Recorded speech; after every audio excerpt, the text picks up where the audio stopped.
নামাজ। আফজল হোসেন। আমার মাথায় যত চিন্তা করেছে ভর, অর্ধেক তার নামাজের সময়, অর্ধেক নামাজের আগে পর। নামাজ সেটা তো ধ্যানের জায়গা, চিন্তার জায়গা নয়।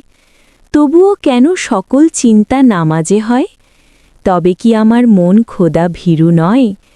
প্রিয় নবী হজরত মুহাম্মদ সাল্লাল্লাহু আলাইহি ওয়াসাল্লাম কয়, নামাজ হল বেহেশতের চাবি, নামাজে গভীর মনোযোগ দিতে হয়। আদায় করতে নামাজ এমন হতে হয়, মনে করিবে রয়েছ খোদার পায়ের তলায়।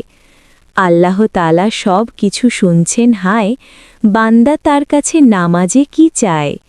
নামাজের কোনো কিছু চাইলে নিরাশ করেন না খোদা তাআলায়।